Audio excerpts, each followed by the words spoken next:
जी, तो नमस्कार। मेरा नाम सचिन और मेहनतकर में आपका फिर से एक बार हार्दिक स्वागत है। कैसे आप सब लोग?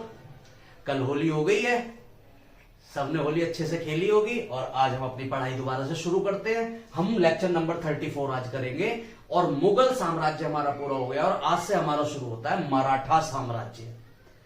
पूरे हिंदू इतिहास में, मिडाइवल हिस्ट्री में एक बहुत ही महत्वपूर्ण साम्राज्य था मराठा साम्राज्य, जिसने मॉडर्न हिस्ट्री में जितने भी हमारे स्वतंत्रता सेनानी हुए सबको एक आइडियोलॉजी दी कि हम स्वतंत्र हो सकते हैं। क्योंकि मुगलों से जो पूरी तरह स्वतंत्रता के लिए, हिंदू धर्म के लिए लड़ता रहा वो था मराठा साम्राज्य। और लड़ा ही नहीं, इन्होंने मुगलों को घुटने के बल भी झुकाया। हालांकि आगे जाके इनकी एक छोटी सी गलती ने इनका पतन कर दिया। लेकिन अब हम मराठा साम्राज्य के बारे में पढ़ना शुरू करते हैं। और देखिए, जनरली हम मराठा साम्राज्य को में सिर्फ और सिर्फ हम जानते हैं छत्रपति शिवाजी महाराज जी को।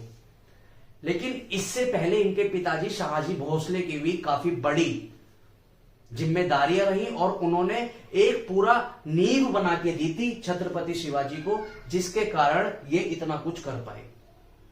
हालांकि छत्रपति शिवाजी महाराज का बहुत बड़ा योगदान खुद रहा, लेकिन छत्रपति शिवाजी महाराज की भी आइडियोलॉजी इनके पिताजी कहीं ना कहीं थे। हम उन सारी चीजों को समझना शुरू करते हैं। देखो, मराठा साम्राज्य के लिए पहले आपको थोड़ा पीछे से पढ़ना पड़ेगा और मेरी तो आदत है कि मैं तो खोद खोद के पढ़ाता हूं। ठीक है, तो आप पहले हल्का सा समझिए कि चल क्या रहा था एक्चुअली।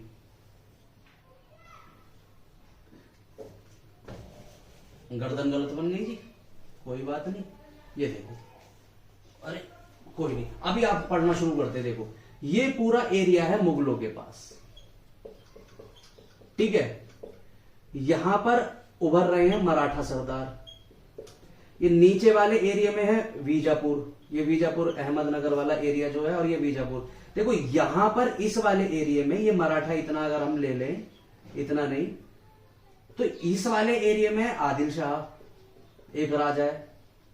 नीचे आ गए हैं निजाम, तो इस वाले एरिया को बोल दिया गया था निजाम शाह। और नीचे चल रहे थे कुतुब शाह। ये तीनों एक तरीके के वंश थे। ठीक है, और ये वाला एरिया था अपना गोलकुंडा। ठीक है, और ये था मुगल, ये था बंटवारा। एक्चुअली ये थे मराठा साम्राज्य। मुगलों का और इनका आपसी में हमेशा टकराव चलता रहा। मुगल दक्षिण भारत में लगातार आते रहे, हम पीछे पढ़ चुके हैं। मुगल दक्षिण भारत में आदिल शाह को हराना चाहते थे, निजाम शाहों को हराना चाहते थे, कुतुब शाही को हराना चाहते थे, गोलकुंडा, बीजापुर, अहमदनगर, बुरहानपुर सबको मुगल जीतना चाहते थे, जो दक्षिण भारत के एरिया थे।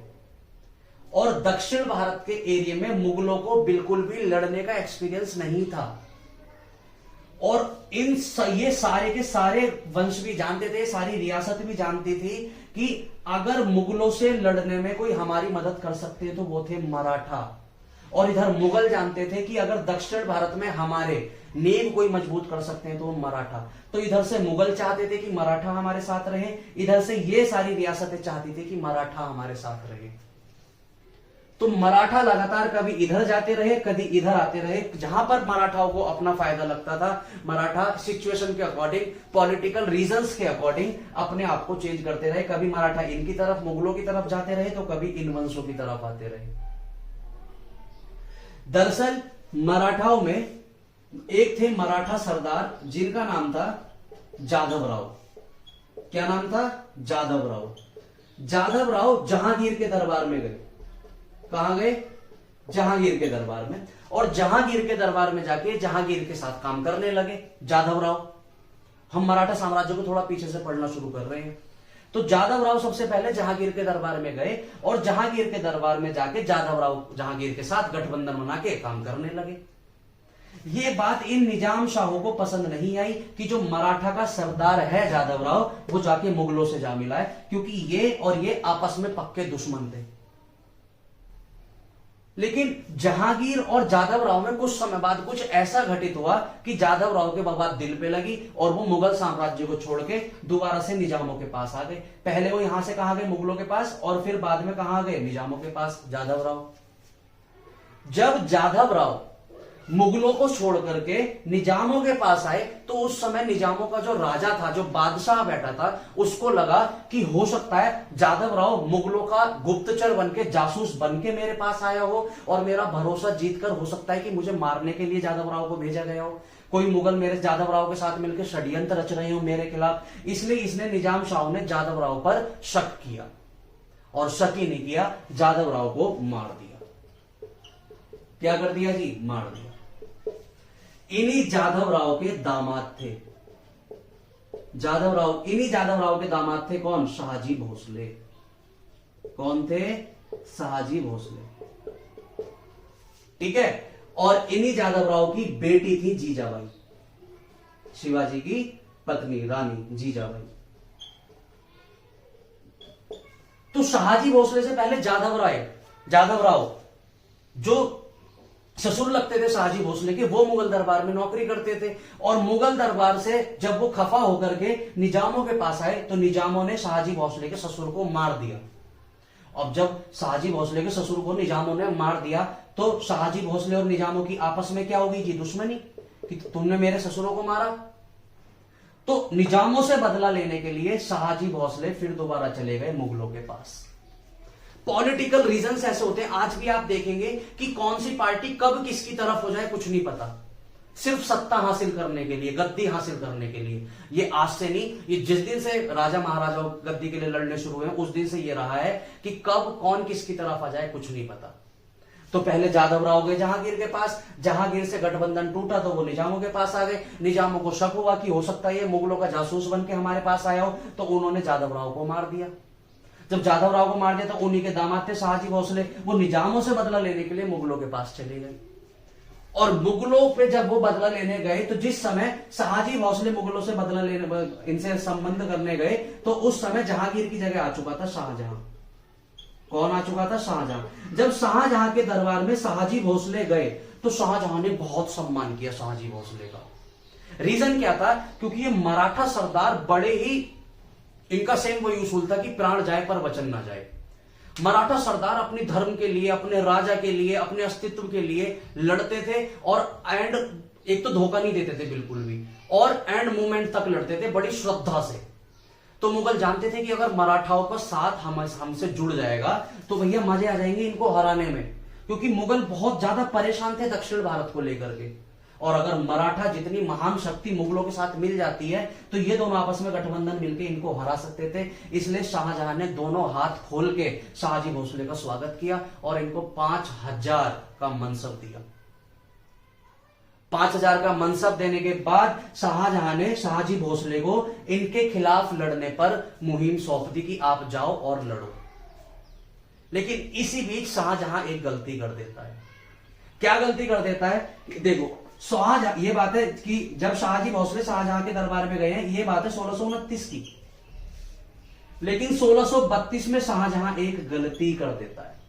क्या गलती कर देता है कि 1629 में जब शाहजी भोसले शाहजहां के पास जाते हैं, तो शाहजहां उनका बड़ा सम्मान करता है, उनको 5000 का मनसब देता है। साथ में जितने भी मराठा में, यहाँ ये पूर्णा पर जो पड़ता है महाराष्ट्र में पूर्णा, उसकी सारी जमीन, पूरी जागीरदारी किसको दे देता है? शाहजी भोसले को दे देता है कि आप जाओ, पुणे की रियासत आपके हवाले, आप वहां पे टैक्स कलेक्ट करना, जितना भी पैसा आएगा आप उससे अपना परिवार और अपने आप को चलाना, अपनी आर्मी चलाना, मेरे को कोई प्रॉब्लम नहीं है। दक्षिण भारत में धीरे धीरे शाहजी भोसले अपने पैर जमाने शुरू कर रहे थे, पुणे की जागीर उनके पास आ चुकी थी। लेकिन ये बात है 1629 की। लेकिन इसके जस्ट 3 साल बाद शाहजहां एक गलती कर देता है। क्या? कि शाहजहां का एक और कमांडर होता है जिसका नाम होता है फतेह खान। 1632 में शाहजहां फतेह खान से प्रेरित होकर, प्रेरित नहीं, फतेह खान से खुश होकर, ये शाहजहां एक गलती कर देता है कि जो पुणे की जागीर उसने 1629 में शाहजी भोसले को दी थी, ये पागल शाहजी भोसले से वो जागीर को छीन लेता है और 5000 का मनसब और अब पूर्णा सौंप देता है फतेह खान को। ये बात शाहजी भोसले को पसंद नहीं आती कि यार ये सम्मान तो शाहजहां ने 3 साल पहले मेरे को दिया था, अब मेरा मुझसे वो सम्मान छीन रहा है। पुणे की जागीर उसने मेरे को दी थी, अब मेरी जगह वो फतेह खान को दे रहा है। ये बात शाहजी भोसले को पसंद नहीं आई और इसलिए वो 1632 के जस्ट 4 साल बाद 1636 में मुगलों से एक संधि करते हैं।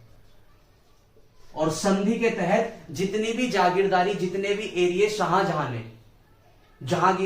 ने शाहजी भोसले को दिए थे, सारे के सारे शाहजी भोसले उन सारे एरिया को छोड़ के और मुगलों की सेवा ही त्याग देते हैं कि यार मैं तेरी सेवा करके क्या करूंगा जब तूने मेरा इतना अपमान कर दिया है। जो तूने मुझे सम्मान दिया था 1629 में, तूने मुझे 5000 का मनसब दिया था, तूने मुझे पुणे की जागीर दी थी, उसके जस्ट 3 साल बाद तूने वो किसी और को दे दिए, फतेह खान की, तो मेरी तो कोई इज्जत नहीं बची अब भाई, मैं क्या करूंगा। तो उन्होंने मुगलों का साथ छोड़ दिया। 1636 में उन्होंने मुगलों से संधि करी कि मैं अब आपके साथ नहीं रहूंगा, और 1636 में शाहजी भोसले मुगलों को छोड़ के फिर निजामों के पास चले जाते हैं। ठीक है, तो देख रहे हो कितना पॉलिटिकल कारण कहां कहां ट्रांसफर होता जा रहा है। अब मराठे देखो, मुगलों के लिए जितना जरूरी थे उतना ही दक्षिण भारतों के लिए जरूरी थे, क्योंकि जानते थे कि मराठे जिसके साइड होंगे उसका पलड़ा भारी होगा। हमने क्या पढ़ा, जहांगीर के समय जाधव राव जाते हैं, लेकिन जाधव राव जब निजामों में जाते हैं, निजाम शाही के पास, तो जाधव राव को क्या कर दिया जाती है जी, मृत्यु। इन्हीं का जो दामाद थे वो कौन थे, शाहजी भोसले। ठीक है जी, और इन्हीं की जो पुत्री थी वो थी जीजाबाई। इन दोनों का आपसी में विवाह होता है। ठीक है, शाहजी भोसले सबसे पहले जाते हैं शाहजहां के पास। कहा जाते हैं, शाहजहां के पास, और 1629 में शाहजहां इनको 5000 का मनसब दे देता है। क्या दे देता है जी, 5000 का मनसब, और साथ में पुणे की जागीर दे देता है। पुणे की जागीर, जब पूरी पुणे की जागीर इनको मिल जाती है तो खुश रहते हैं, लेकिन 1632 में वो एक गलती कर देता है कि इनसे दोबारा ये सम्मान छीन लेता है, और 1632 में पुणे की सारी जिम्मेदारी दे देता है वो फतेह खान को, जिससे नाराज होकर के 1636 में शाहजी भोसले मुगल एम्पायर को छोड़ के, पूरे मुगलों राजाओं बादशाहों को छोड़ के वो चले जाते हैं कहां, बीजापुर। कहां चले जाते हैं, बीजापुर। जब ये बीजापुर जा रहे होते हैं तो उस समय ये पुणे की जागीर देके चले जाते हैं जीजाबाई और अपने नाबालिग बेटे शिवाजी को। समझे, शिवाजी शाहजी भोसले के बेटे थे, और जब ये पुणे की जागीर छोड़ के बीजापुर गए, निजामों आदिल शाहों के पास गए, तब ये पुणे की जागीर देके चले गए थे अपनी वाइफ को, जीजाबाई को। और उस समय शिवाजी बड़े हो रहे थे, ये सारी चीजें शिवाजी देख रहे थे कि कैसे कैसे मुगल हमारे पिताजी को इधर से उधर भेज रहे हैं, कैसे कैसे हमारे पिताजी साम्राज्य खड़ा करने के लिए कभी मुगलों से जा मिल रहे हैं, तो कभी दक्षिण भारत के वंशों से जा मिल रहे हैं, रियासतों से जा मिल रहे हैं। जब ये नीचे बीजापुर पर गए तो यहां पर शाहजी भोसले ने धीरे धीरे करते करते 20,000 सैनिकों की अपनी एक फौज बना ली, और फिर धीरे धीरे उस फौज की मदद से इन्होंने मुगलों की नाक में दम किया। क्योंकि दक्षिण भारत में वैसा काम उन दिनों बहुत सारे राजा कर रहे थे, छोटे छोटे सेनापति कर रहे थे कि मुगलों को परेशान कर रहे थे, और मुगलों के कब्जाए एरिया को धीरे धीरे वापस वो ले रहे थे, जिनमें सबसे प्रमुख नाम आता है जी मीर जुमला। मीर जुमला कोरोमंडल तट तमिलनाडु वाले एरिया पर, उन एरिया को धीरे धीरे मुगलों से जीत रहा था, जो कभी आके मुगलों ने कब्जा कर लिया था। वैसे ही कर्नाटक वाले एरिया में जाके शाहजी भोसले धीरे धीरे अपनी आर्मी बनाते हैं, और जहां जहां मुगलों ने जाके अपना शासन स्थापित किया था, शाहजी भोसले वहां से मुगलों को भगाना शुरू कर देते हैं। ये सारी चीजें देख रहे होते हैं शिवाजी, और अपने पिताजी से इंस्पायर होकर शिवाजी के अंदर कहीं ना कहीं ये आइडियोलॉजी आती है कि मैं भी अपने साम्राज्य को मुगलों से बिल्कुल अलग कर सकता हूं, मुगलों से स्वतंत्र कर सकता हूं। एक सवाल आपके मन में आ रहा होगा कि शाहजी भोसले कहां से इंस्पायर हुए थे। हम दक्षिण भारत में एक बादशाह को पढ़ चुके हैं, मलिक अंबर। ये मलिक अंबर दक्षिण भारत में बड़ा महत्वपूर्ण राजा है, हम इसको शाहजहां और जहांगीर को पढ़ते समय पढ़ चुके हैं। मलिक अंबर 80 साल तक मुगलों से लड़ता रहा, और जब तक मलिक अंबर जिंदा रहा था उसने मुगलों की नाक में दम रखा। मलिक अंबर एक ऐसा राजा था जिसने आने वाले बहुत सारे राजाओं के अंदर एक आइडियोलॉजी डाल दी कि अगर आप में दम है तो आप मुगलों को झुका सकते हो, क्योंकि इसने मुगलों की नाक में दम करे रखा। और जब तक मलिक अंबर बीजापुर अहमदनगर वाले एरिया में रहा, मुगल कभी भी उस वाले एरिया को शांत नहीं कर पाए। और कहीं ना कहीं मलिक अंबर से इंस्पायर हो रहे थे शहाजी भोसले कि जैसे मलिक अंबर ने मुगलों से सारी अपने धीरे धीरे किलों को जीता, मैं भी जीत सकता हूं। और शिवाजी अपने पिताजी से इंस्पायर हो रहे थे कि हम भी मराठा, जितने भी हम मराठा सरदार हैं, हम आसानी से मुगलों को भगा सकते हैं अपने मराठा साम्राज्य से और हम भी स्वतंत्र हो सकते हैं। इसी समय औरंगजेब एक बहुत बड़ी गलती कर देता है, क्या कि वो कट्टर नीति अपनाने लगता है, वो हिंदू विरोधी नीति अपनाने लगता है, हिंदुओं के मंदिर नष्ट करने लगता है, जो हिंदू धर्म के लोग हैं उनके साथ बड़ा बेकार व्यवहार करने लगता है। तो इसलिए, और शिवाजी तो हमेशा हिंदुत्व के लिए लड़े, तो इनके अंदर अब एक फीलिंग आ जाती है कि एक तो हमारा जो राजा है वो हमारी नाक में दम कर रहा है और ऊपर से हमारे देश में आके हमारी धर्म के विरुद्ध लड़ रहा है, हमसे कह रहा है जबरन दूसरा धर्म अपनाओ, इस्लाम धर्म अपनाओ, हमारे भाई सारे भाई बंधुओं को मार रहा है। अब शिवाजी महाराज के अंदर एक फीलिंग आई कि अब हम खड़े होंगे और अपने साम्राज्य से सारे मुगलों को खदेड़ देंगे और हम अपना स्वराज बनाएंगे। और यही शिवाजी की आइडियोलॉजी थी स्वराज की, जिसको आगे जाके बाल गंगाधर तिलक ने अपनाया था। और इसीलिए उन्होंने अपना एक नारा भी दिया था कि स्वराज मेरा जन्म सिद्ध अधिकार है और मैं उसे लेकर रहूंगा। तो स्वराज का सपना अगर सबसे पहले मराठाओं में किसी ने देखा था तो वो थे शिवाजी। ठीक है जी, अब शिवाजी को हम पढ़ना शुरू करते हैं, लेकिन उससे पहले आपको ये थोड़ा हिस्टोरिकल बैकग्राउंड पता होना चाहिए कि शिवाजी की आइडियोलॉजी कैसे बनी। ये शिवाजी की आइडियोलॉजी बनी अपने पिताजी को देख के कि कैसे इनके पिताजी एक साधारण व्यक्ति होने के बावजूद दक्षिण भारत में गए, धीरे धीरे 20,000 लोगों की आर्मी बनाई और उस आर्मी के बलबूते पे उन्होंने मुगलों से टक्कर ली। तो जब उनके पिताजी ऐसा कर सकते थे तो शिवाजी क्यों नहीं कर सकते थे? तो शिवाजी ने एक मुहिम चलाई और अब आने वाले समय में शिवाजी का किस्मत ने, भाग्य ने इतना साथ दिया कि शिवाजी ने जो चाहा वही शिवाजी के साथ हुआ। तो अब हम शिवाजी को पढ़ना शुरू करते हैं। ठीक है जी, चलो अब हेडिंग लगाओ शिवाजी, हेडिंग लगाओ शिवाजी। छत्रपति शिवाजी महाराज। देखिए जी, तिथि में बहुत इनके वो है, लेकिन मैं लिखवा देता हूं 24 अप्रैल 1630 को इनका जन्म हुआ। ठीक है, 24 अप्रैल 1630 को इनका जन्म हुआ। जन्म का इनका स्थान था पुणे, और पुणे में शिवनेर। पुणे में किस जगह जन्म हुआ इनका? शिवनेर में। पिताजी और माताजी आप जानते हैं, इनके पिताजी कौन थे? शहाजी भोसले। शहाजी भोसले। इनकी माताजी जीजाबाई। जीजाबाई। इनके जीवन में इनके दो गुरु का बहुत ही महत्व था। एक थे इनके गुरु रामदास जी और दूसरे इनके दादा और साथ में गुरु थे कोंडदेव। कोंडदेव जी, इनके दादा इनके लिए गुरु भी थे और इनके दादाजी भी थे।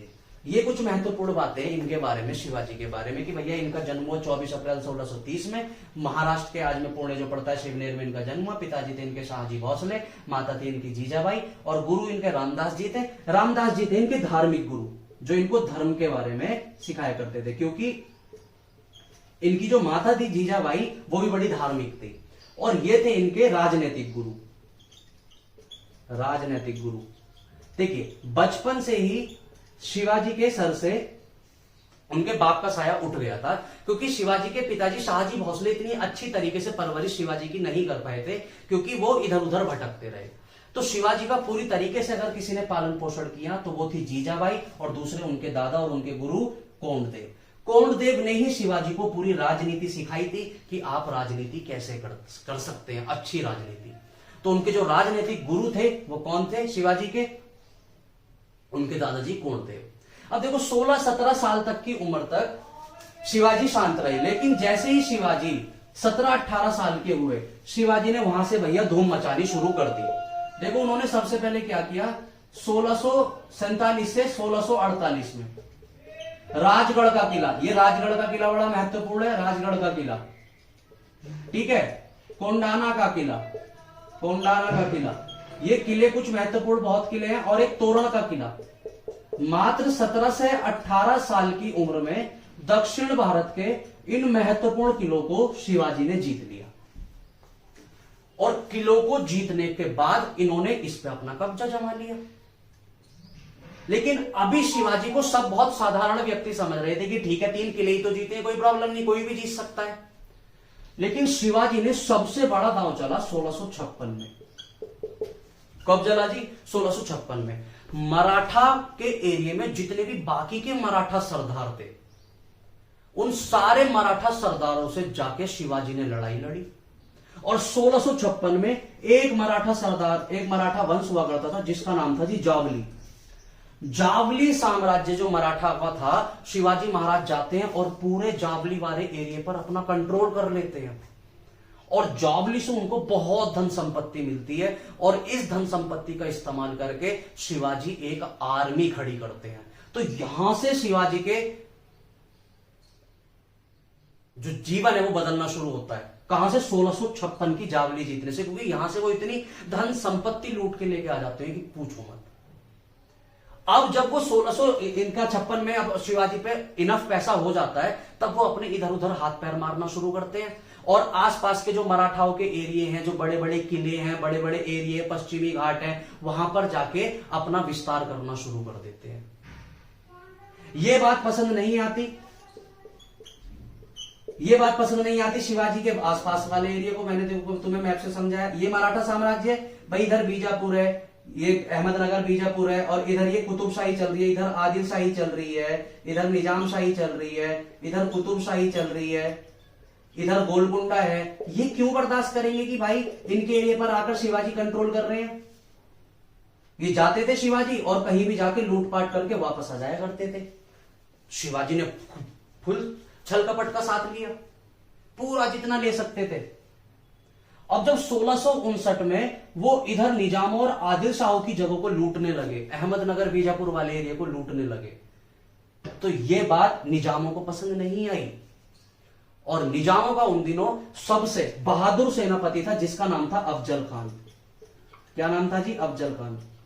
1659 में अफजल खान को यह जिम्मेदारी दी गई कि तू जा और शिवाजी महाराज को हरा। क्यों? क्योंकि शिवाजी महाराज अब धीरे धीरे धीरे धीरे इनके एरिया में घुसने शुरू हो गए थे और इनके बहुत सारे किलों पर अपना अधिकार जमा लिया था। भाई आदिल शाही, निजाम शाही क्यों इस चीज को कबूल करेंगे कि दूसरे साम्राज्य का कोई राजा आके हमारे एरिया पर कंट्रोल करे? और शिवाजी क्योंकि इतनी तेजी से अपना विस्तार कर रहे थे कि यही शिवाजी के दुश्मन बन गए। और सबसे प्रमुख यहां पर सेनापति था एक अफजल खान। अफजल खान एक बहुत बड़ी संगठित आर्मी लेके जाता है और शिवाजी पर हमला कर देता है।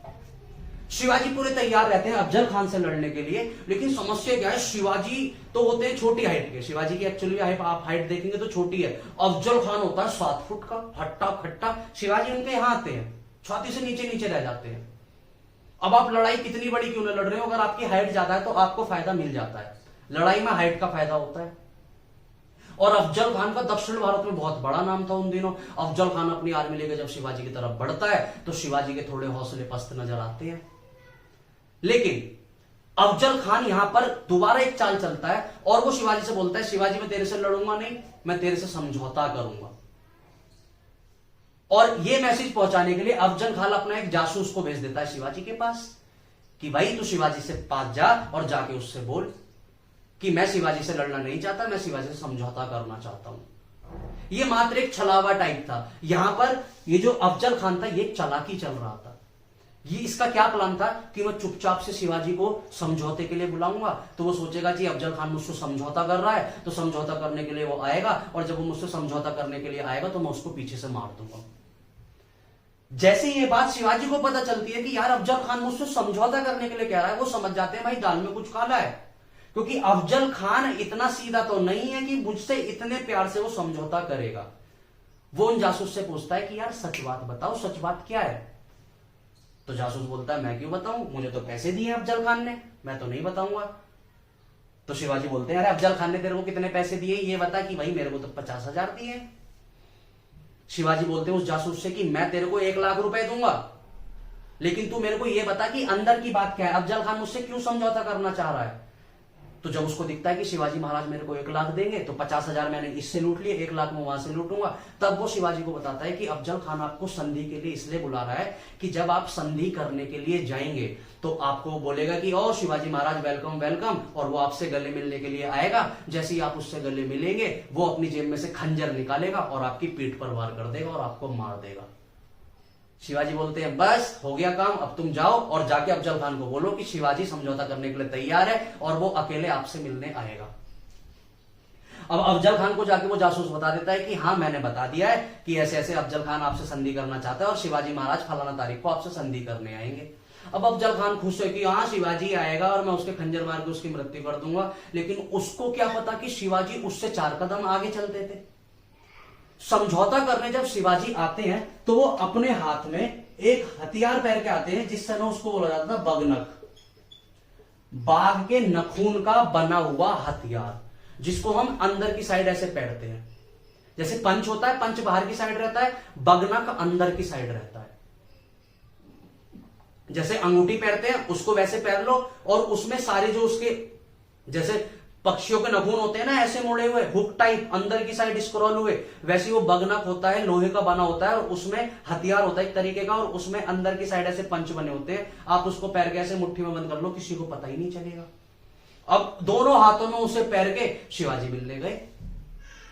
अफजल खान बोलता है वाह Shivaji Maharaj welcome to my house, आप आए हैं मुझसे संधि करने, मुझे बड़ा अच्छा लगा, आइए गले मिलिए।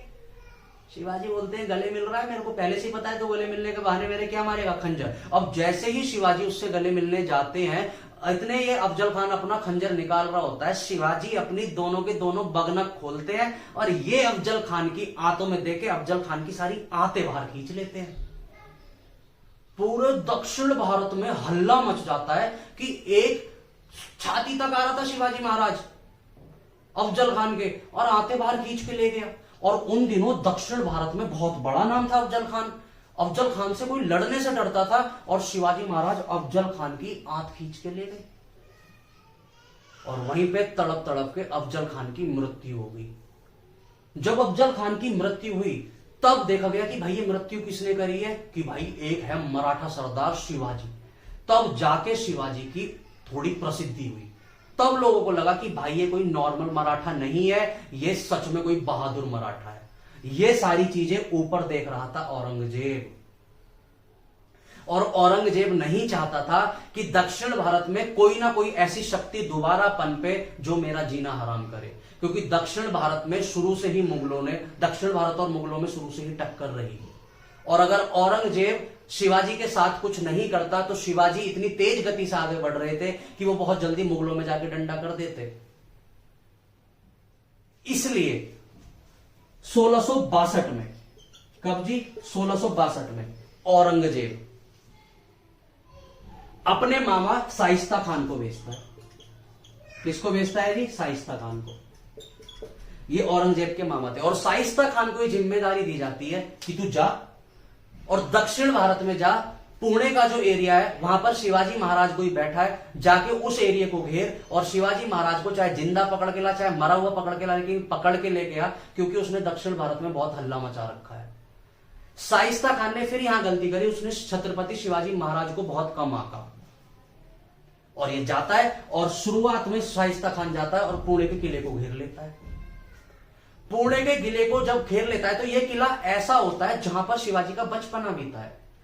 शिवाजी पुणे के किले के एक एक रहस्य को जानते हैं, एक एक रास्ते को जानते हैं, एक एक जगह को जानते हैं, लेकिन शाइस्ता खान इतनी बड़ी मुगल आर्मी लाके पुणे के किले को घेर लेता है कि अभी शिवाजी के ऐसे हालात नहीं होते कि वो जाके शाइस्ता खान जैसे महान कमांडर पर अटैक कर दे, तो प्लानिंग बनाते हैं। अब देखो यहां पर शाइस्ता खान के साथ साथ औरंगजेब एक दूसरे अपने कमांडर को और भेजता है जिसका नाम था जसवंत सिंह, और ये वो जसवंत सिंह है जिसे हम मुगल हिस्ट्री में पीछे बहुत बार पढ़ चुके हैं। इस जसवंत सिंह ने औरंगजेब की नाक में दम कर रखा था। औरंगजेब जसवंत सिंह को शाइस्ता खान के साथ भेजता है कि जाके शिवाजी को कंट्रोल कर, और यहां जसवंत सिंह क्या करते हैं, दक्षिण भारत आके शिवाजी के साथ हाथ मिला लेते हैं और बोलते हैं देख तेरे को शाइस्ता खान को मारना है। शिवाजी बोलते हैं हाँ यार मेरे को शाइस्ता खान को मारना है, उसने मेरा आके किला घेर रखा है। जसवंत सिंह ने बोला मैं तेरी मदद करूंगा। शिवाजी ने बोला आप कैसे मदद करेंगे, कि देख मैं मुगल कमांडर हूं, मेरी जितनी आर्मी है मुगल आर्मी है, हम सबकी मुगल की अपनी एक ड्रेस है। मैं तेरे को 400-500 ड्रेस दे दूंगा शिवाजी, तू अपने 400-500 सबसे जो बहादुर तेरे कुशल सेनापति है, जितनी तेरी आर्मी है 400-500 अपने नौजवान लेके आ, मुगल आर्मी में तेरे को ड्रेस में तेरे को दे दूंगा। अपने सारे बंदों को तो मुगलों की ड्रेस पहरा दियो, शाइस्ता खान की आर्मी में और तेरी आर्मी की ड्रेस बिल्कुल सेम हो जाएगी, तुझसे कोई सवाल नहीं करेगा। तू चुपचाप उस ड्रेस को इस्तेमाल करके पुणे के किले में घुसियो। पुणे के किले में तू एक एक चीज जानता है क्योंकि तेरा वहां पे बचपना बीता है। शाइस्ता खान पर जाके अटैक कर दियो। तो शाइस्ता खान पर अटैक करने में औरंगजेब का ही कमांडर जसवंत सिंह शिवाजी की मदद करता है। कैसे कि कुछ अपने फौजियों को ड्रेस दे देता है शिवाजी को। अब शिवाजी उस सारी ड्रेस का इस्तेमाल करके और एक दिन अचानक से रात में पुणे के किले में घुस जाते हैं। अब आर्मी भी इसलिए कुछ नहीं बोलती क्योंकि भाई वो उन्हीं की ड्रेस में थे, तो उनको लगा हमारे जैसे कोई भाईचारे होंगे। शाइस्ता खान की आर्मी एक बार को पूछती भी यहां भी कहां जा रहे हो, तो शिवाजी बोल देते हैं, रूप तो बदल के जाती है। शिवाजी बड़े चतुर और चालाक थे कि अभी हम दक्षिण भारत की एक नींव करके आ रहे हैं। हमारे जहां पर ना औरंगजेब ने हमें तमिलनाडु में लड़ने के लिए भेजा था और वहां से हम आ रहे हैं, तो हम थक चुके हैं, तो आज की रात हम आपके पास गुजारना चाहते हैं। मुगल सैनिक इसलिए सवाल नहीं कर सकते क्योंकि उनकी ड्रेस सेम थी, तो उनको भी लगा कि हाँ ये हमारी सेना में से एक कोई है, तो हम इनको रहने की व्यवस्था कर देते हैं। और वो वहां पे रात में रुकते हैं और उसी रात में सारे से आर्मी आराम से शाइस्ता खान की सो रही है और शिवाजी घुस जाते हैं शाइस्ता खान के हरम में, जिस कमरे में शाइस्ता खान सो रहा था, और शाइस्ता खान का अंगूठा काट देते हैं। शाइस्ता खान तिल मिला जाता है कि भाई ये हो कैसे गया, कि मैंने इतनी तगड़ी अपनी सिक्योरिटी बाहर खड़ी कर रखी है, इतनी बड़ी आर्मी है, सारी आर्मी को चीरता हुआ ये अंदर आ गया शिवाजी। और तो और शाइस्ता खान के बेटे को और शाइस्ता खान के जितने भी वहां पर अधिकारी बड़े बड़े बैठे थे सबको शिवाजी मार देते हैं और शाइस्ता खान को क्लियर कट इंडिकेशन देते हैं कि या तो पुणे के किले से भाग जा वरना तुझे अभी यहीं मारूंगा। और शाइस्ता खान की पैंट गिली हो जाती है कि भाई मैंने हजारों बंदों की आर्मी अपने किले के बाहर खड़ी कर रखी है, फिर भी अकेला बंदा अंदर घुस गया। भाई जानदार बंदा है। और शाइस्ता खान डर के मारे पुणे छोड़ के भाग जाता है ऊपर औरंगजेब के पास। ये बात पता चलती है औरंगजेब को। औरंगजेब बोलता है यार ये कौन है जिसने मेरे मामा शाइस्ता खान को भगा दिया। और जब उसको पता चलता है कि मेरे मामा जो इतने महान अपने आप को कमांडर बोलते हैं वो शिवाजी के डर से भाग के आ गए, औरंगजेब उससे मिलने भी नहीं गया अपने मामा से। और उसने बोला मामा तुम्हारे कुछ बस की नहीं है, तुम शिवाजी तक को नहीं हरा पाए, मैं तुमसे नहीं मिलूंगा। और वो फिर वहां से शिवाजी जो औरंगजेब होता है वो अपने मामा शाइस्ता खान का ट्रांसफर कर देता है बंगाल की, जाओ तुम बंगाल जाओ, तुम्हारे बस की नहीं है दक्षिण भारत भेजना, जाना। दक्षिण भारत भेज देता है, दक्षिण भारत कह रहा हूं बंगाल भेज देता है शाइस्ता खान को। ठीक है जी। अब जब वो शाइस्ता खान को भेज देता है तो अब सवाल आता है कि भाई अब शांत करने के लिए किसको भेजा जाए। अच्छा इस बीच शिवाजी एक गलत काम और कर देते हैं, क्या कि जस्ट 2 साल बाद 1664 में वो और औरंगजेब की हालत खस्ता करने के लिए सूरत को लूट लेते हैं। ये सूरत वो बिंदु है जो मुगलों का सबसे प्रमुख बंदरगाह था, जिस बंदरगाह सीपोर्ट से सबसे ज्यादा मुगलों का व्यापार हुआ करता था। हीरे जवाहरात मोती सोना चांदी दौलत सबसे ज्यादा जहां से आया करते थे, जिस सीपोर्ट से आया करते थे, उसको जाके शिवाजी महाराज ने लूट लिया। जब शिवाजी महाराज ने 1664 में सूरत लूटा तब औरंगजेब बिलख गया और उसने बोला कि भाई अब तो इसको रोकना पड़ेगा। ये सब लिखते रहना जी कि अब तो इसको रोकना पड़ेगा। अब औरंगजेब के सामने सवाल था कि शिवाजी से लड़ने के लिए भेजे तो भेजे किसको। तब वो 1665 में ये जिम्मेदारी देता है जयसिंह को। किसको देता है जिम्मेदारी? जयसिंह। और जयसिंह इस समय ये कहां के राजा थे जी? आमेर के राजपूताना राजा थे जयसिंह, बड़ी बहादुर और औरंगजेब का सबसे ज्यादा विश्वास मतों में से एक थे जयसिंह। औरंगजेब बहुत भरोसा करता था और जयसिंह अपने आप में भी एक महान योद्धा वीर योद्धा थे। जयसिंह रणनीतिक रूप से बड़े और कूटनीतिक रूप से बड़े निखरे हुए इंसान थे। इससे पहले जितने भी लोग शिवाजी से लड़ने गए, चाहे वो अफजल खान रहा हो, चाहे वो शाइस्ता खान रहा हो, चाहे वो बीजापुर के कोई राजा रहे हो, उन्होंने शिवाजी को हमेशा बहुत कम आंका।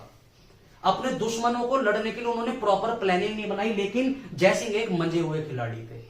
वो जानते थे कि इससे पहले जितने भी लोग शिवाजी से लड़ने गए हैं वो इसलिए नहीं जीत पाए क्योंकि उन्होंने कोई प्लानिंग नहीं बनाई शिवाजी के खिलाफ। वो बस आर्मी लेते हैं, हाथ पैर मुंह धोए, जेल लगाया, बाल खड़े करे, सेंटर लगाया और चल दिए लड़ने।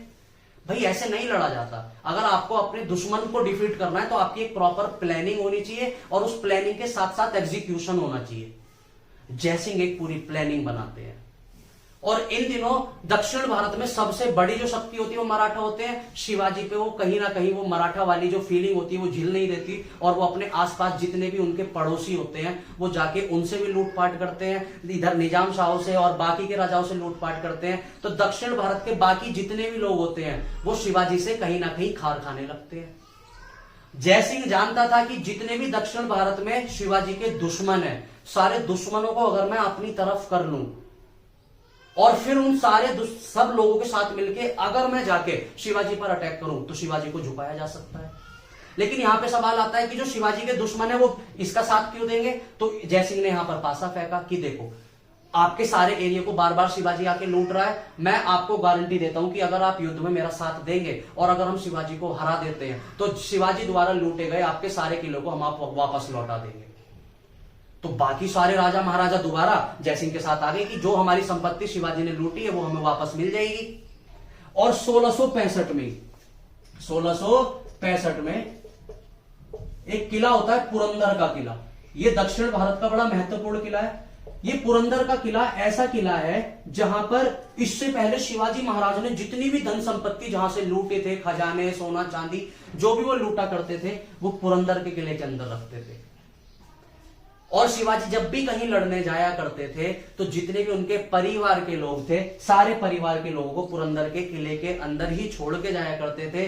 रीजन था कि पुरंदर का किला लोकेशन वाइज ऐसा था जिसपे चढ़ाई करना बड़ा मुश्किल था, ऊपर से इसकी चार दीवारी इतनी स्ट्रांग थी कि जिसको तोड़ के और किले के अंदर घुस पाना असंभव था। ये किला बड़ा मजबूत था लड़ाई के महत्व से, स्ट्रेटेजिक पॉइंट ऑफ व्यू से, इसलिए अपना सारा लूटा हुआ धन शिवाजी रखते थे पुरंदर के किले के अंदर, अपने पूरे परिवार को रखते थे पुरंदर के किले के अंदर। 1665 में जयसिंह जाके इस पुरंदर के किले को घेर लेता है। जयसिंह शिवाजी पर अटैक करने नहीं जाता जैसे बाकी सारे राजा कर रहे थे, वो जड़ पकड़ता है। वो देखता है शिवाजी इतने मजबूत किस वजह से हैं कि वो जो धन संपत्ति लूट रहे हैं उसकी वजह से। अगर शिवाजी के घर वालों को गिरफ्तार कर लिया जाए और शिवाजी की सारी धन संपत्ति को ले लिया जाए तो शिवाजी के पास कुछ नहीं बचेगा। और शिवाजी ने अपनी सारी धन संपत्ति कहां रख रखी थी? पुरंदर के किले के अंदर। शिवाजी के सारे जो घर के लोग थे वो कहां थे? पुरंदर के किले के अंदर। जयसिंह जाता है और पुरंदर के किले को घेर लेता है 1665 में। इतनी जबरदस्त घेराबंदी कर देता है किलेबंदी की, इस पूरे किले की इतनी बढ़िया किलाबंदी कर देता है जयसिंह अपनी आर्मी की मदद से कि शिवाजी चाह के भी जयसिंह को पीछे नहीं हटा पाते। कई बार शिवाजी कोशिश करते हैं कि जयसिंह की आर्मी को भगाया जाए किले से, लेकिन वो नहीं भगा पाते। फाइनली जब शिवाजी को दिख जाता है कि अब जयसिंह से लड़ने का कोई फायदा नहीं है, अगर मैं जयसिंह से लड़ूंगा तो मैं हारूंगा, मेरा सारा खजाना भी लूट लिया जाएगा, मेरे परिवार के जितने भी लोग हैं सबको मार दिया जाएगा। तो फाइनली 1665 में, इसी साल 1665 में शिवाजी बातचीत करने के लिए तैयार होते हैं, एक संधि करने के लिए तैयार होते हैं जिसको जाना जाता है 1665 की पुरंदर की संधि। ये संधि किस किस के बीच में हो रही है? जयसिंह और शिवाजी। किस किस के बीच में हो रही है? जयसिंह और शिवाजी। इस संधि का कारण क्या है? क्योंकि जयसिंह ने जो जड़ है शिवाजी की, पुरंदर का किला, उस पे जाके अटैक कर दिया है। आप इसको कैसे भी समझ सकते हैं। जैसे मान के चलिए जब नादिर शाह आया मुगलों के समय, उस समय मुगलों का जड़ क्या थी? लाल किला। कोहिनूर का हिला लाल किला में रखा है, पूरे मुगलों की संपत्ति लाल किला में रखी थी। नादिर शाह ने आके लाल किला ही लूट लिया। लाल किला लूटने से मुगल क्या हो गए? बर्बाद। सेम ऐसे ही जयसिंह ने जाके पुरंदर का किला लूट लिया, पुरंदर के किले की घेराबंदी कर दी। शिवाजी जानते थे अगर भाई पुरंदर का किला गया तो मेरा जीवन समाप्त हो जाएगा। मैंने जीवन की आज तक की जितनी भी मुहिमें चलाई, लूटपाट करी, धन दौलत लूट के लाया, सारी की सारी मेरी जमा हो रखी है पुरंदर के किले में। और उसी किले को आके जयसिंह ने लूट लिया है। लूटा नहीं है, बंद कर लिया, अपने कब्जे में ले लिया है।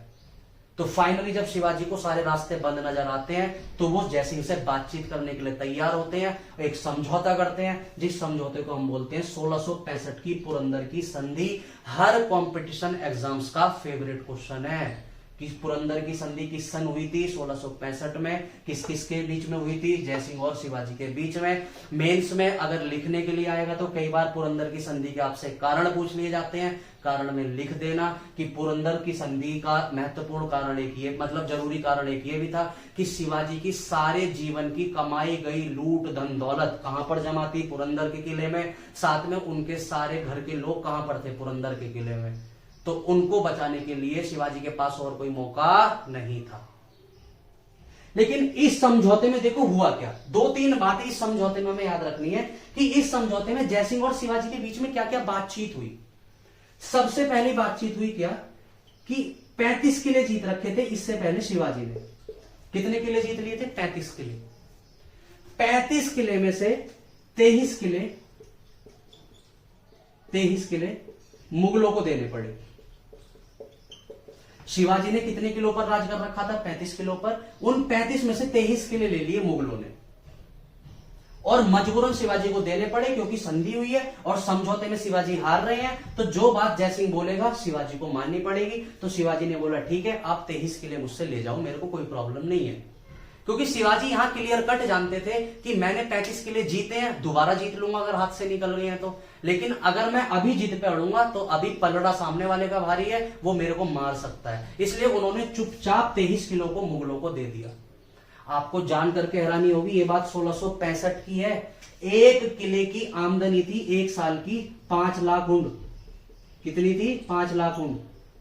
5 लाख ऊंट। और 5 लाख ऊंट में पता है कितने रुपए हो जाते हैं? 25 लाख रुपए। कितने रुपए? 25 लाख रुपए। एक किले की सालाना की आमदनी थी शिवाजी को 25 लाख रुपए। 23 किले दिए थे। 25 लाख मल्टीप्लाई बाय 23, कितना बड़ा पैसों को घाटा लगा होगा शिवाजी महाराज को, आप यकीन मानिए। इस चीज को कैलकुलेट करके देखना। एक किले से शिवाजी को एक साल का टैक्स आया करता था कितना? 25 लाख रुपए। और वो 25 लाख रुपए वाले 23 के 23 किले मुगलों ने ले लिए। अब उनका टैक्स जाने लगा मुगलों को, क्योंकि मुगल जानते थे कि अगर किसी को भी बर्बाद करना है, आज भी आप देख लो जिस देश पे पैसा नहीं वो देश बर्बाद। पाकिस्तान, दुनिया चांद पे जाने के लिए लड़ रही है, सूरज पर अपनी पकड़ बनाना चाह रही है, वो आज भी आपस में मुर्गे लड़ा रहा है। चल तू अपनी मुर्गी की चोंच लड़ा, मैं अपनी मुर्गी की चोंच लड़ाता हूं, देखता हूं किसका मुर्गा जीतेगा। कबूतर लड़ा रहा है आज भी वो। घर कच्चे हैं, गोबरी फेर रहे हैं, लेकिन उस चीज से कोई फर्क नहीं है, कबूतर लड़ा रहे हैं। दुनिया चांद पे जा रही है, वो कबूतर लड़ा रहे हैं। समझे? तो मुगल भी जानते थे कि जिस देश पे या जिस राजा पे पैसा नहीं होगा वो राजा अपने आप बर्बाद होगा। तो शिवाजी से उन्होंने उनका पैसा छीन लिया जी। और इन पैसों को देख लो, क्या ओवरऑल शिवाजी को एक साल का कितना घाटा लगा होगा, न जाने कितने करोड़ों का घाटा लग गया। 1665 की बात है, ये आज की बात नहीं है। आज से मैं 500, 600, 700 साल पुरानी, 800 साल लगभग पुरानी बातें हैं ये। 800 साल पहले इतने रुपयों का क्या महत्वपूर्ण योगदान रहा होगा, आप मानिए। क्या औकात होती होगी इतने पैसों की। और ये जो 12 किले बाकी के बचे, बाकी के जो 12 किले बचे, ये इस शर्त पर शिवाजी को दिए गए हैं, इस शर्त पर शिवाजी को दिए गए हैं कि जो इस समय मुगल बादशाह है औरंगजेब, हमेशा के लिए जितने भी मराठा साम्राज्य, चाहे शिवाजी हो चाहे कोई भी, वो औरंगजेब के प्रति वफादार रहेंगे। अगर आपने औरंगजेब के खिलाफ कभी भी कोई मुहिम छेड़ी तो ये बाकी के 12 किले भी आपसे छीन लिए जाएंगे। और शिवाजी महाराज इस चीज को स्वीकार करते हैं कि आप ये 12 किले हमें दे दो, हम कभी भी औरंगजेब से जाके नहीं लड़ेंगे। क्योंकि जयसिंह क्लियर कट बोल के चला गया था कि ये 12 किले भी आपसे ले लिए जाएंगे अगर आपने दोबारा मुगलों को परेशान करने की कोशिश करी तो। शिवाजी ने बोला ठीक है, हम औरंगजेब को परेशान नहीं करेंगे। 12 किले बचे थे बस इनके पास। ठीक है। इस बीच जयसिंह दक्षिण भारत में ही रहता है और इस संधि को कर लेता है। लेकिन शिवाजी बोलते हैं यार ये तो सारी बात आपकी हुई, अब हमारी भी तो बात सुनो कुछ। तो पहली शर्त तो रखी गई है जो मैंने आपको बताई है। दूसरी शर्त शिवाजी की बात मानी गई। शिवाजी ने दूसरी शर्त में यह बोला था कि आज तक मैंने जितने भी दक्षिण भारत के एरियो को जीता है या जिन्हें मैं जीतना चाहता हूं, जिन्हें मैं जीतने का सपना रखता हूं, वो सारी रियासतें आप मेरे को दे दो। तो दक्षिण भारत के जीते गए एरिया को, किले देखो, किले तो सारे किसने ले लिए जी? मुगलों ने। लेकिन बाकी के जो एरिया थे दक्षिण भारत के, वो एरिया जहां पर शिवाजी महाराज ने जाके जबरन चीजों को जीता था या छीना था किसी राजाओं से, वो एरिया शिवाजी से नहीं छीने गए। तो शिवाजी ने बोला वो एरिया आप मेरे पास रहने देना, पहली शर्त ये। दूसरी इन्होंने बोली थी कि मैं खुद मुगल दरबार में नहीं जाऊंगा, मुगल दरबार में नहीं जाऊंगा। देखो उस समय एक प्रचलन था, उस समय प्रचलन ये था कि जब भी आपसे मुगल संधि करते थे तो आपको सम्मान के लिए, आपको ये बताने के लिए कि हाँ कि आप मुगलों की संधि स्वीकार कर रहे हैं, आपको मुगल दरबार में जाके पेशी देनी पड़ती थी। एक बार बादशाह के सामने जाके सलाम करना होता था कि सलाम, हम हार मानते हैं और हम आपके समझौता कबूल करते हैं और आज से हम आपके लिए काम करेंगे। शिवाजी ने बोला भाई देख, मेरे बस की नहीं है कि मैं औरंगजेब के सामने जाके बोलूं कि हाँ मैं तेरे लिए काम करूंगा, ये है वो है, तुझे जितने किले ले जाने हैं ले जा, लेकिन मैं औरंगजेब के सामने जाके बिल्कुल भी हाथ जोड़ने वाला नहीं हूं। जयसिंह ने बोला कोई प्रॉब्लम नहीं है। जयसिंह ने बोला इसका एक अल्टरनेट है, आप एक काम कर सकते हैं। शिवाजी ने बोला क्या? कि जो आपके बेटे हैं आप उन्हें भेज दो। तो शिवाजी ने बोला ठीक है मैं ये कर सकता हूं। तो इनके बेटे थे बड़े संभाजी। कौन थे? संभाजी। संभाजी को भेज दिया गया औरंगजेब के दरबार में, और जब औरंगजेब के दरबार में संभाजी गए तो औरंगजेब ने इनको अच्छा खासा सम्मान दिया, 5000 का मनसब दिया संभाजी को। लेकिन शिवाजी महाराज नहीं गए। ठीक है, ये दो शर्तें रखी गई। पहली क्या? कि 35 में से 23 किले आप मुगलों को दे देंगे और 12 किले आपको इस शर्त पे दिए जाएंगे कि आप हमेशा मुगलों के लिए वफादार रहेंगे। दूसरी शर्त शिवाजी ने रखी कि किलों को छोड़ के बाकी एरिया जो मैंने दक्षिण भारत में जीते हैं वो आप मेरे पास ही रहने देंगे, और दूसरा मैं आपके बादशाह के सामने सलामती पेश करने नहीं जाऊंगा, मेरा बेटा चला जाएगा संभाजी। ये समझौते हो गए। ये है 1665 की पुरंदर की संधि। मेंस में लिखने के लिए आएगी तो बिल्कुल एग्जैक्ट लिख देना, मास्टर की तबीयत खुश हो जाएगी। ठीक है, इस बीच जयसिंह क्या करता है? जयसिंह एक चाल चलता है दक्षिण भारत में। संधि हो जाने के बाद एक चाल चली जाती है। वो चाल क्या करता है कि जो बीजापुर होता है और जो ये मराठे होते हैं ये आपस में लड़ रहे होते हैं, इस चीज का फायदा उठाते हुए मराठे में कौन है? शिवाजी। शिवाजी को वो लड़ने के लिए भेज देता है कहां? बीजापुर। और संधि में क्लियर बोला गया था कि आज से शिवाजी मुगलों के लिए लड़ेंगे, तो मुगलों ने बोला है कि जाके बीजापुर पर अटैक करो, तो शिवाजी जाकर अटैक करते हैं बीजापुर पर। जयसिंह को पक्का भरोसा होता है कि शिवाजी जाके बीजापुर जीत जाएंगे और बीजापुर की समस्या हल हो जाएगी, लेकिन यहां पर बीजापुर के जो शासक होते हैं वो शिवाजी पर कैड़े पड़ जाते हैं और शिवाजी इस वाली मुहिम पर हार जाते हैं। तो जैसे ही यहां पर एक अपना दिमाग लगाने की कोशिश करता है, क्योंकि वो रणनीतिक रूप से बड़ा महत्वपूर्ण इंसान था, कि अगर मैं शिवाजी को औरंगजेब के पास लेके जाऊं और औरंगजेब और शिवाजी आपस में मिल जाएं तो पूरे भारत पर कंट्रोल किया जा सकता है। और इसकी बात बिल्कुल सच थी। अकबर जानता था कि राजपूत सम्मान के भूखे हैं, तो अकबर ने राजपूतों को सम्मान दिया। जहांगीर जानता था कि राजपूत हमारे लिए बड़े महत्वपूर्ण है, इसलिए उन्होंने राजपूतों से अपने अच्छे संबंध बनाए। शाहजहां भी जानता था कि मेरे लिए राजपूत बड़े महत्वपूर्ण है, तो शाहजहां ने भी राजपूतों से अच्छे संबंध बनाए। औरंगजेब कभी इस बात को नहीं समझ सका कि मराठा और राजपूत उसके लिए महत्वपूर्ण हैं। जैसे अकबर ने अपने विपक्षों से संबंध बनाए थे, औरंगजेब ने कभी भी अपने विपक्षों से संबंध नहीं बनाए। वो इस चीज को समझ ही नहीं पाया कि मराठाओं के अंदर भी उनके खून में एक फीलिंग, एक खून दौड़ता है स्वतंत्रता का। वो भी अपने आप को स्वतंत्र करना चाहते हैं, लेकिन औरंगजेब ने हमेशा उनके गर्म खून की बात नहीं सुनी और उसने अपना मैं मुगल बादशाह वाली फीलिंग में वो रहा। इधर जयसिंह का दिमाग ये चल रहा है कि अगर मैं किसी तरीके से शिवाजी को आगरा में औरंगजेब के पास ले जाऊं और औरंगजेब और शिवाजी आपस में गठबंधन कर लें तो दक्षिण भारत को जीतना बड़ा आसान हो जाएगा।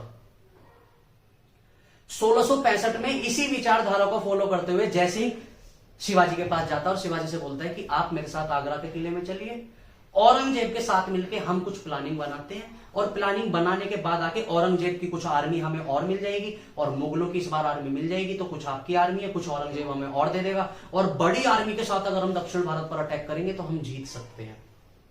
शिवाजी बोलते हैं ठीक है चलते हैं। लेकिन जब शिवाजी औरंगजेब से मिलने जयसिंह के साथ जाते हैं आगरा, तो वहां पर औरंगजेब शिवाजी का अपमान कर देता है। कैसे अपमान करता है कि जो इनका बड़ा बेटा है उसको 5000 का मनसब दिया था औरंगजेब ने, इनको भी 5000 का मनसब दे देता है। जबकि ये तो अपने बेटे से कहीं ज्यादा बहादुर हैं। अब तक इनका अच्छा खासा नाम हो चुका है। भाई हार्दिक पांड्या को क्यों मुंबई का कैप्टन बनाया गया? क्योंकि अभी उसका नाम चल रहा है ना, अभी उसका दौर चल रहा है। उन दिनों शिवाजी का दौर था, तो शिवाजी चाहते थे कि भाई मेरे को दौर के हिसाब से मेरे को नापा जाए, लेकिन शिवाजी औरंगजेब ने उसको नाप लिया उसके बेटे के हिसाब से। दूसरा, औरंगजेब इससे मिलने तक नहीं आया। उस दिन औरंगजेब का बर्थडे था, वो अपने जन्मदिन की पार्टी में व्यस्त था। शिवाजी को यह बात पसंद नहीं आई और उन्होंने भरे दरबार में औरंगजेब को उल्टा सीधा बोला कि भले ही आप औरंगजेब हैं, लेकिन मैं भी शिवाजी, मराठा छत्रपति शिवाजी महाराज हूं और मैंने भी अपने जीवन में बहुत कुछ हासिल किया है। आप कौन होते हैं मेरी ऐसे बेइज्जती करने वाले? इससे पहले कभी ऐसा नहीं हुआ था कि भरे दरबार में कोई एक व्यक्ति आके सारे अधिकारी, सूबेदारों, सामंतों के सामने किसी बादशाह को ऐसे बोल दे। लेकिन शिवाजी की आप हिम्मत देखिए कि औरंगजेब जैसे कट्टर बादशाह के महल में जाके उसके अधिकारियों के सामने शिवाजी ने औरंगजेब को ललकारा कि भाई तू होता कौन है मेरी बेइज्जती करने वाला। और शिवाजी इस चीज से बहुत नाराज हुए। जब औरंगजेब को ये पता चली कि ये शिवाजी महाराज आगरा मुझसे मिलने आया था और मेरे अधिकारियों के सामने मेरे को ऐसे ऐसे बोल रहा है, तो 1666 की बात है ये। 1665 में संधि हुई है, उसके अगले साल 1666 में एक महल है जयपुरी महल आगरा में, जयपुरी महल में गिरफ्तार करवा के डाल देता है, नजरबंद करवा देता है शिवाजी को। औरंगजेब कहता है इतना मेरे दरबार में आया है, ऊपर से मेरे को मतलब उल्टा सीधा बोल रहा है। और औरंगजेब इस चीज से खफा होकर शिवाजी को जयपुरी महल में डाल देता है। अब शिवाजी महाराज के अंदर ये फीलिंग आती है कि यार जयसिंह मुझे ये कह के लाया था कि हम जाएंगे औरंगजेब से गठबंधन बनाएंगे और दक्षिण भारत पर अटैक करेंगे, और इसने तो मुझे किले में बंद कर लिया यहाँ पे। अगर ये मेरे को यहां से नहीं छोड़ेगा तो मराठा साम्राज्य को कौन चलाएगा? इतनी मुश्किलों से मैंने जीवन से हालातों से लड़ते हुए मराठा साम्राज्य को खड़ा किया है, इतनी बड़ी बड़ी मुहिमें चलाई, इतनी मुश्किल से धन दौलत लूट के लेके आया, सबका क्या फायदा रह जाएगा अगर मैं किले में बंद रह जाऊंगा तो? और कहीं ना कहीं जयसिंह को ये बात खटकने लगी कि यार मैं शिवाजी को ये कह के लाया था कि चल मैं तेरे को औरंगजेब के साथ गठबंधन बनवा देता हूं। अब जयसिंह सोच रहा था कि यार शिवाजी ऐसा ना सोचने लगे कि ये जयसिंह की एक चाल थी कि इसको आगरा लेके जाऊंगा और किले में बंद करवा दूंगा। तो जयसिंह को भी ये बात पसंद नहीं आई, इसलिए जयसिंह ने एक प्लान बनाया कि कैसे भी करके शिवाजी को जेल में से निकाला जाए, जिस जेल में औरंगजेब ने शिवाजी को बंद करके रख दिया था। और उस जेल का नाम कई बार पूछा जाता है, जयपुरिया महल बोल देते हैं, जयपुर महल। ठीक है जी। अब जब इस महल में इनको बंद कर दिया जाता है, इस जेल में बंद कर दिया जाता है, तो कैसे भी करके शिवाजी इस जेल में से निकलना चाहते हैं। और ये जेल में से कैसे निकलते हैं ये कहानी किसी से नहीं छुपी है। ये फलों की टोकरी में से एक बैठ के बाहर निकल जाते हैं। कैसे निकलते हैं इस पे भी एक कहानी है कि एक बार शिवाजी बोलते हैं औरंगजेब से कि देखिए अब मैं अपने अंतिम उम्र में हूं, मेरे को लगता है कि मेरी तबीयत अब खराब होने लगी है, तो मैं मरने से पहले बहुत सारा दान करना चाहता हूं। तो औरंगजेब ने बोला ठीक है आप दान कर सकते हो। औरंगजेब ने पूछा आप क्या दान करेंगे? कि मैं फल दान करूंगा। तो शिवाजी ने बोला कि आप मेरे को बड़ी बड़ी टोकरियां दे दें, उनमें मैं फल रख रख के दान करूंगा। तो बड़ी बड़ी टोकरियों में शिवाजी फल रखते थे और फिर वो दान होने जाती थी। करते करते महीने 2 महीने 3 महीने उन्होंने फल दान करे। एक दिन टोकरी में खुद बैठ के जेल से बाहर निकल गए। और इसमें बाहर निकालने में जयसिंह ने पूरी मदद करी थी शिवाजी की। और शिवाजी फिर जेल से बाहर चले जाते हैं। और उसके बाद जो दोबारा औरंगजेब की नाक में वो दम करते हैं कि मैं तुझसे संधि करने गया और तूने जबरन पकड़ के मुझे जेल में डाल दिया, छत्रपति शिवाजी महाराज को तूने जेल में डाला, तेरी इतनी हिम्मत, अब देख मैं तेरे को दिखाता हूं। और उसके बाद जो शिवाजी औरंगजेब की नाक में दम करते हैं वो हम नेक्स्ट लेक्चर में पढ़ेंगे। ठीक है जी। तो आज के लिए इतना ही छोड़ देते हैं। अच्छे से लिखते रहना, कोई चीज समझ ना आए तो पूछते रहना। ठीक है जी, चलिए, थैंक यू।